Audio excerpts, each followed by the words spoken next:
নমস্কার বন্ধুরা, সকলে তোমরা কেমন আছো? আশা করি নিশ্চয়ই তোমরা ভালো আছো, আর আমিও তোমাদের আশীর্বাদে মোটামুটি আছি।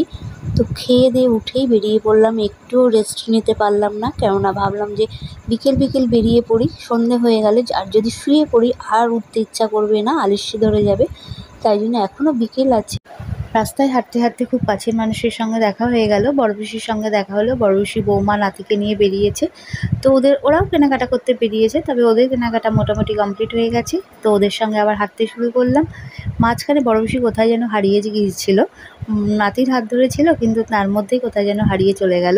তারপরে আমি আর বড় বৌদি তো খুঁজছি এদিক ওদিক সেদিক, কোথাও খুঁজে পাচ্ছি না বড় পিসিকে। শেষ পর্যন্ত অনেকটা পরে আমার চোখেই ধরা দিল বড় পিসি। বড় পিসিও নাকি ওইদিকে আমাদের খুঁজছিল। আর নাতি যা চঞ্চল, সাংঘাতিক চঞ্চল। তো নাতি খুবই ছোট, তো কোলে থাকতে চায় না, হাতটা যদি ছাড়া পায় তো এদিক ওদিক সেদিক চলে যায়।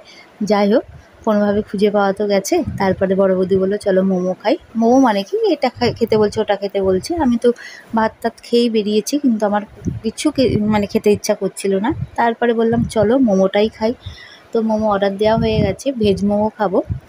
তো কখন দেবে তার জন্য দাঁড়িয়ে আছি, কিন্তু আমার ওদিকে আবার লেট হয়ে যাচ্ছে, কারণ আমার সন্ধে হয়ে যাচ্ছে আস্তে আস্তে, আর ভিড়টাও বেড়ে যাচ্ছে। আর সেল তো প্রচণ্ড ভিড় হয়ে যাচ্ছে আস্তে আস্তে।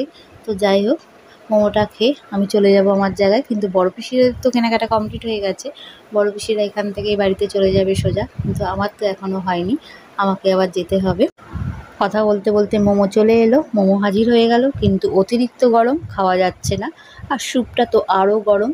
তো কিছুক্ষণ অপেক্ষা করি, তারপরে তো যে যার রাস্তায় চলেই যাব।